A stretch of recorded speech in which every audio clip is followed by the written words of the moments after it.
to be able to understand how to run an energy system in the future, or a country or an economy or anything, you're going to need to understand the world that you're in.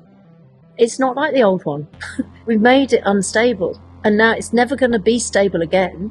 But we're having the conversation now about whether we can stop it from, like, you know, spiraling out of control and basically like shaking us off as Mother Earth has a fever. This episode with Extinction Rebellion co-founder Clare Farrell was recorded in late October at the Atlas 25 conference in Helsinki, Finland, following Dr James Hansen's keynote and their subsequent discussion. A link to that recording is in the notes. Hansen placed great emphasis on the role of aerosols in masking extra heating from global warming, and how recent spikes in the Earth's temperature are linked to a reduction in aerosols over the oceans. He also stressed the need for more research on solar geoengineering, citing evidence of how historic volcanic eruptions not only cooled the planet by reflecting the sun's energy back to space, but also stimulated carbon sinks, creating a greater uptake of carbon dioxide. Here, Clare reflects on Hansen's findings, as well as on a range of issues, emphasizing the need for humility in facing the enormity and complexity of the climate crisis. In the next episode, I'll be speaking with the producers of the Ukrainian movie Divya, that encapsulates how Putin's war in Ukraine is also a war on nature. The film depicts the contrast of ecocidal behaviour that leaves many creatures dead and landscapes scarred, whilst others risk their lives and limbs to clear the minefields. Thanks for listening, subscribing and commenting. It is much appreciated. Okay, Clare, it's great to speak to you. Thank you very much for taking the time. Now, we've been at this conference for the last few days and you've been engaging in loads of different aspects, but can you just give me an idea of what your base framing is when you talk about climate change today? Particularly based on the conversation that I had this morning with Jim, and having reread his work on the way here and then been talking to him about it, the frame is that it's very much further advanced, precisely because there is so much warming that we've not felt yet, that's there and is being masked by the aerosols that are included in our pollution. So, you know, I knew before he started writing Global Warming in the Pipeline and stuff, I knew there was an aerosol issue with climate problem. But a lot of people told us in Extinction Rebellion's sort of early formative years not to go on about it because there wasn't enough scientific information or consensus in order to include it. So now that we have his research saying, and I think pretty conclusively, that it's the second most important factor in terms of what's affecting global temperatures in the whole system, that is a very serious update of information that we've only just received it, really, in terms of, I mean, obviously he started writing about this a couple of years ago, but that's a very short time frame for us to recognise that something which was pushed out of the debate is actually the number 2 important thing for us to think about. So yeah, we're in a time, I think, of coming to terms with that, which is quite a polite way to say it, perhaps unusually for me. At the same time, the shipping and aerosols that were taken out, and there's been the spike in temperature, and you look out the window or on the news or in social media at least, and you see the impacts all the way around the world, and they're spiraling out of control. And then you say, well, you know, we can actually see the atmospheric concentrations going up from emissions, and they're not 40 billion tons this year, near on. We don't have any time, and the policy makers have seemed to have gone in the opposite direction, or are going in the opposite direction. Where do you think this leaves us when we've got this really sort of hard-hitting information? We've got terrible politics. We're here, we're trying to figure out, there's things on the table like climate interventions. What's your sort of summary view when you take all of that into consideration? That we have to pull as many people together as possible to think urgently about how to act. That may not sound like a new thing for me to say, But I do think that we need a renewed urgency and a renewed conversation, and we also have to do it in a way which is not apologising for or just blindly accepting the fact, but we have to do it with an awareness that we are being governed by absolute idiots all over the world. It's like there are insane and idiotic people in charge of lots of things everywhere who are either unable to have this conversation about the technical reality that we're in, or unwilling to have it, or if they could understand it, would use it to their advantage in some horrible way. And so, yeah, we've got a very serious problem, but we have to work out what to do in light of these facts of our conditions that we're working in. And so I don't want to sound like I'm apologising for appalling politics or authoritarian leadership or, swerving politically to the right. But those are some of the factors that we have to live with whilst we also digest this information, talk together and think about what we might do. And obviously, the more extreme that this information becomes about what's happening in the Earth system, the more extreme people's response is going to become, potentially, to say, just do whatever, right? And that's really frightening, because the conversations about things you might do to intervene are inherently, full of very frightening risks. And people are very concerned about the fact that you may cause more harm than good by doing some of the things that are proposed as climate interventions. That said, when you look at the information that Hansen's provided us with, and also Ramsdorff last night, we are embarking on the decades of tipping point changes, and they're not reversible. So I liked that statement in one of the talks. This is the moment where we commit. I mean, I would say we committed quite a long time ago, but these are times where we recommit, let's say, to allow them to tip.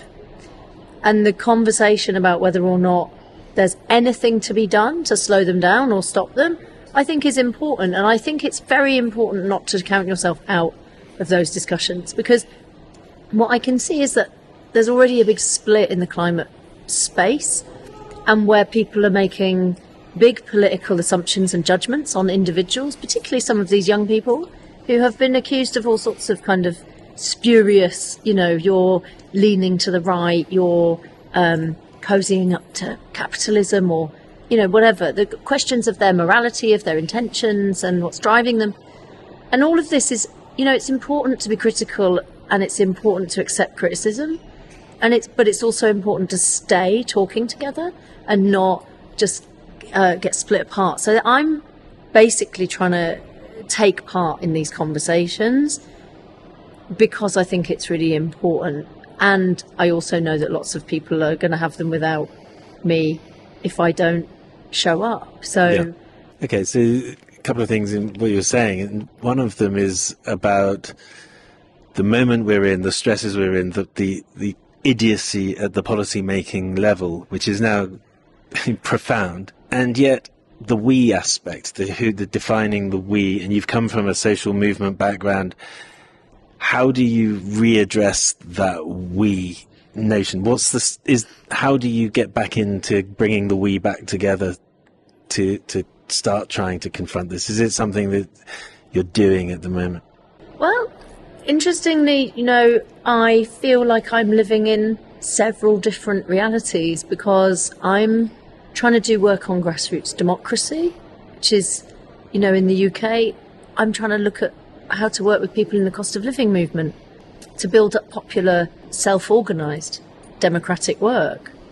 I am not talking to the people who run the food banks about stratospheric aerosol injection. Perhaps I should. I haven't started to try and do that yet. This is very complicated, because whilst I've said to myself, we need to join the dots between race and discrimination and inequalities, cost of living issues, economic inequality, and the climate, and I've gone towards that work, I've also still got a foot in the climate space enough to come and have these kinds of conversations. So I don't know quite how I bridge all of those spaces together, and maybe it can't be done, I don't know, maybe it can, but it feels to me like somehow sometimes I'm existing in lots of different spaces which don't know each other, and I'm jumping between them, but I don't know how to always join them together. I'm trying, but I've definitely not worked all of it out yet. Do you think that there's an element of the climate background and the fact that you've gone into it up to your eyeballs, and then you've gone into these other areas, if those other areas take shape in terms of move, that there will be a climate question in those at some point, and at that point it's good to have the right background, and that's when it becomes really relevant, because there could be someone with a different perspective.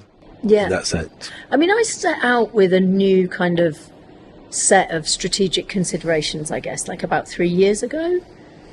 And I did it in conversation with a bunch of other people, including Roger Hallam and a whole load of other people, thinking about, okay, if we think that like the answer is more democracy, not less, if we think the answer is more empowerment of more people, more agency for more people, then we've got to work out how to like build bridges and create the sort of enthusiasm and learning and sentiment and like energy for like more participatory democracy. And that means we've got to like do a lot of work. And so when we were making that assessment, I looked at like what is like needed given our planetary predicament, and you know, we talked about it that we're going to need to talk about economics, because the economy can't go on the way it is. Like, it just can't. Like, stuff's going to change, and it's either going to change in one way or the other, by design, by accident, by, you know, blowing up and collapsing and people patching it up, whatever. Like, I don't know what's going to happen, but it is not possible for us to carry on living the way that we are in many, many ways. Economy is one thing that we're going to have to like have a view on. We're going to have to like do work, learn about it, talk to people, have our friends around us. Like, what's the new thing going to look like? What's the new paradigm going to have? And then we were like, what's the new paradigm of governance? What's the new structures that we need? What are the new like institutions that we need? What are the things that we could either retrofit and rescue or make new? And I think the same thing about Earth systems. Like, we're going to have to, like, to be able to understand how to run an energy system in the future, or a country or an economy or anything, you're going to need to understand the world that you're in. It's not like the old one. We've made it unstable, and now it's never going to be stable again. But we're having the conversation now about whether we can stop it from, like, you know, spiraling out of control and basically like shaking us off as Mother Earth has a fever. So that, you know, that's the circumstances, and you can't really be in the business of trying to like co-create a new reality without knowing what your conditions are that you're working in, I guess. So that's obviously there's information systems, media, all that, lots. I mean, you could go on and on, but that's what sort of spurred me on to start having these conversations. And I'm just in a process of learning, I suppose. Still, you know, like trying to learn about the issues and have conversations and stay in contact and good relationship with like the good people that I can see in the different spaces, and hopefully help to be a bridge and encourage other people to sort of bridge between spaces. Because what I can see is that like the idea that you get an economist to write economics work for climate without him understanding the nature of the climate crisis was a very fucking big mistake, to put it mildly. And we can't afford to keep behaving like that, as if these things aren't connected, you know? So I don't know what other connections are needed, but that's why I'm dancing around lots of spaces, basically. It's a bit confusing, but okay. I hope I'm on the way to like contributing something. Some help. Well, there's two things I want to touch on which have come up today, and one of them is participatory design. Tell us more about it, because I'm in the dark. It'd be great to know how this fits into the jigsaw. I'm a designer, and my background obviously is in fashion design, textiles, and I did a project before Extinction Rebellion which was called Body Politic, where myself and a friend made all these clothes into messages, which is what I do, is I wear messages these days and stuff. And we were thinking about how to use clothing as a vehicle for communication and expression and struggle and positivity and resistance. And along the way, we started to design the way that people engaged with our workshops, because it was a workshop-based thing, partly because most people in the UK have got no skill at all at hand sewing or making things. So you have to support the time that those people have in the workshop to make sure they make something good. Otherwise they make something rubbish, and then they just ruin a jacket and throw it in the bin.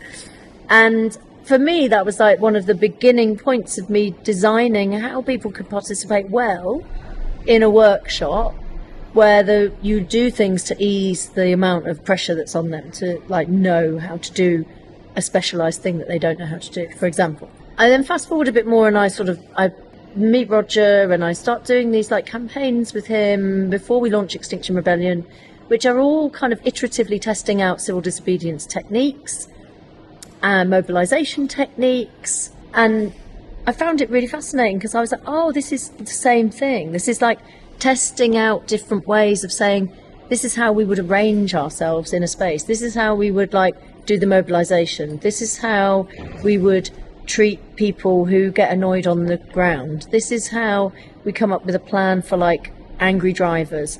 This is how we would design banners so that they're very lightweight and they're very easy to pop up and pack down. This is how we can design objects that help. This is how, and I became very interested in it. And I think, a lot of Extinction Rebellion's success was about us working together on ways of getting people to take part so that people can all take part together. And that is a thing that you can devise. You can either have a meeting where some old bloke, usually it's a bloke, stands at the front and wangs on at everyone, and everyone sits in rows facing the front. Or you can have people sat around tables in clusters, in groups, and you can structure a session so that everyone talks to each other. Most political meetings are the former rather than the latter, and that's why no one goes back, because they're fucking boring. And they're also disempowering.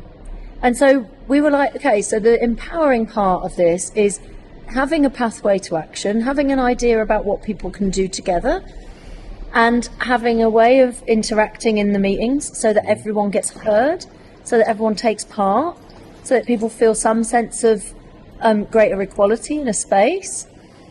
And these are like things that you can either do well or you can do poorly. You can still execute them and not do them to an excellent standard, but the point is you can design them in or you can design them out. And they are literally that is one of the main deciding factors about whether you'll get a movement or not.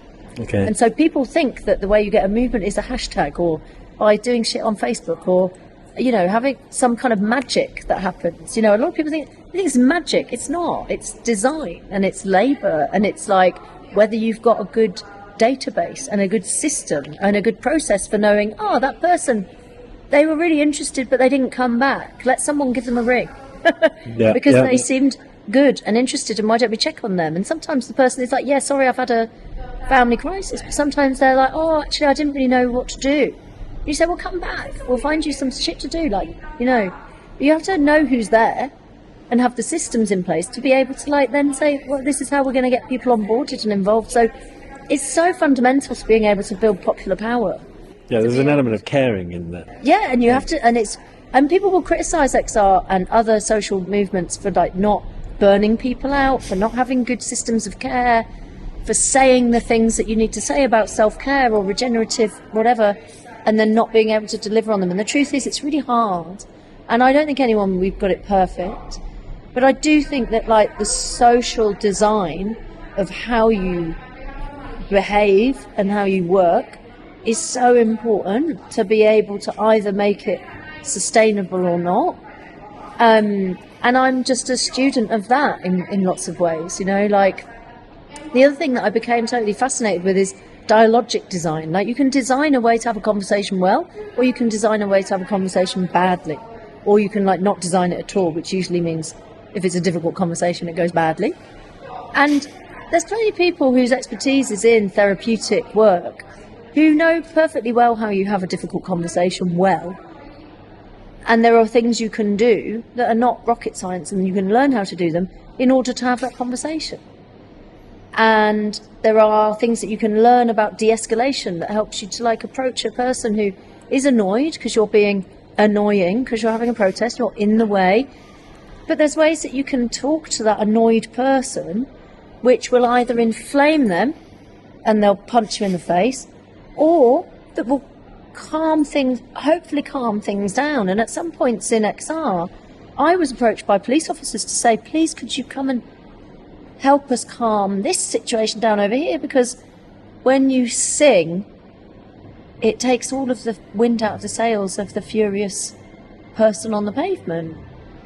And because we were very good at de-escalation at some points, and sometimes the police knew we were better at it than they were. And that's just learning.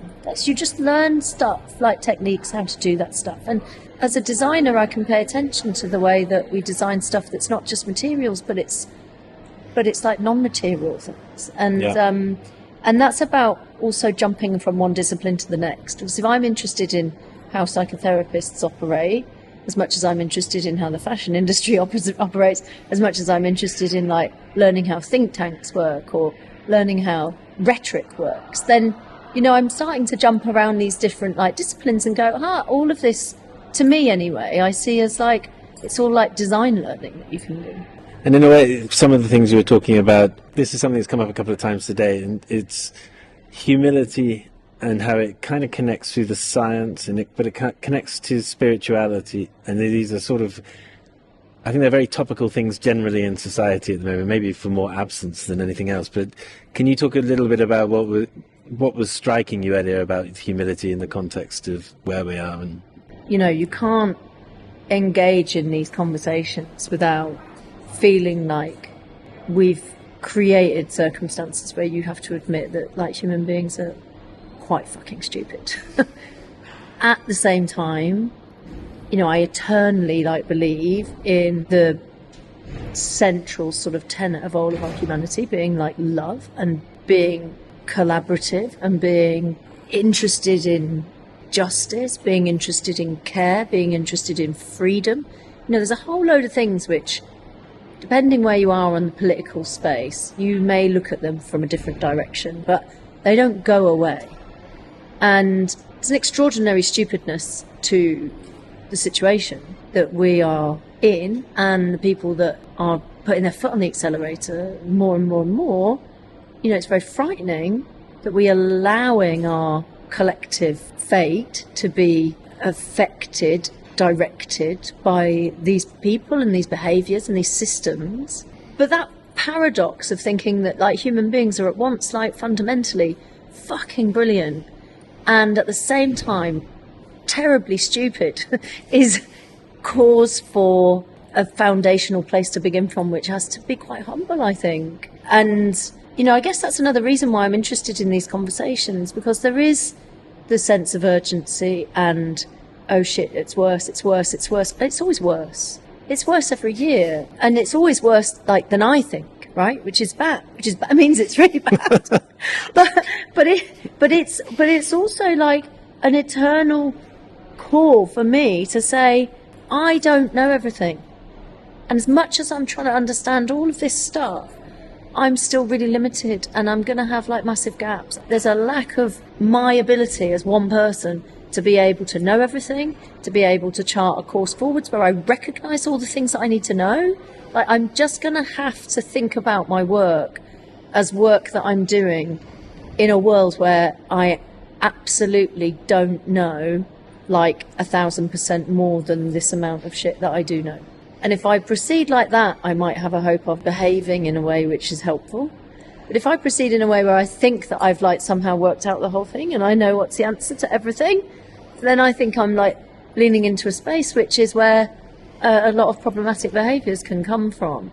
And that's not me trying to get out of everything and say, oh, we can't make any decisions because we're thick and we don't know anything. I'm not saying that. But I do think that we have to try and hold that paradox as best we can for ourselves. And that's not really something that our current culture helps us to do. I think there are other things in the world that I'm aware of culturally from other places that may make that effort. And I think there are spiritual traditions that help us to think in those ways. I think there's lots of stuff in human kind of world that helps us to have that, like hold paradox well and gently and with humility.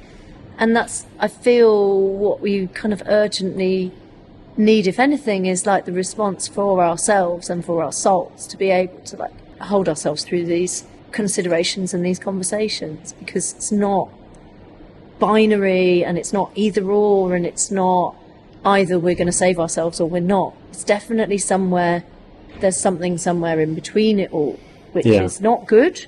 There's no good options, but there's definitely like a big splurge of a space, which is definitely not helped by all of the sort of binary making kind of debate framing that we end up living with. I think it's particularly probably prevalent in Western culture more than it is in some other parts of the world, but it feels sometimes very binary, and paradox is our life, so we have to work out how to, we have to carry on with it, don't we? And well, I was just going to say then, is that out of everything you just discussed, you come across as very determined, and that's a positive thing.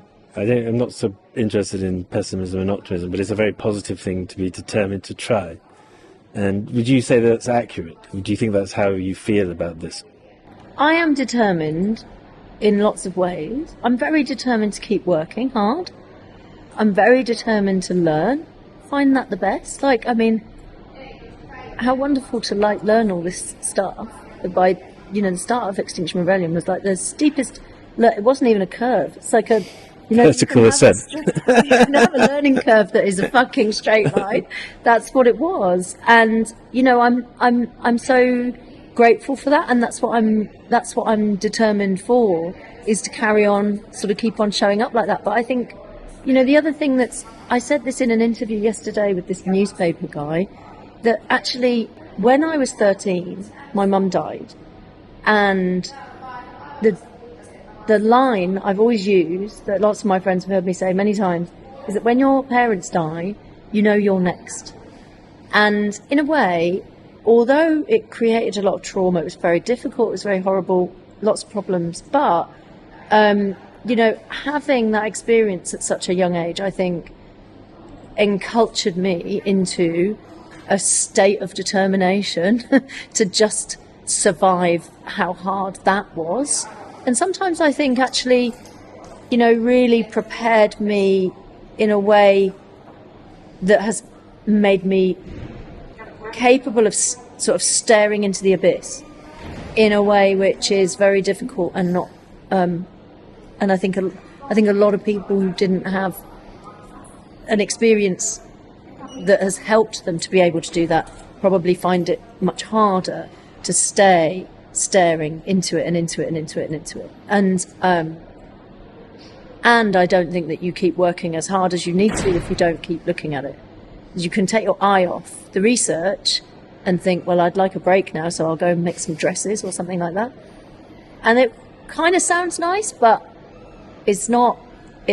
It's not what I want to do. Yeah. So I'm up for keep on looking at the horrible information and keep on going and working on the ground. And somewhere between there is that praxis word, which nobody knows what it means, but it's actually a really useful word. I wish people did, because it's, you have to be thinking and acting and doing those things in a kind of very conscious way. And I suppose that's a sort of determined work. Well, it's been very great to speak to you, very articulate, and thank you very much. It's great to meet you. If you are concerned about the future, then why not travel with me through every COP conference from COP21 in Paris to COP28 in Dubai by ordering my book, Cop Out: How Governments Have Failed the People on Climate. In Cop Out you'll gain insights into what is actually going on in these supposed world-saving conferences and how we have ended up in this dire era of dangerous consequences. You can order Cop Out via the link in the notes or on any online bookstore worldwide in paperback or audio version.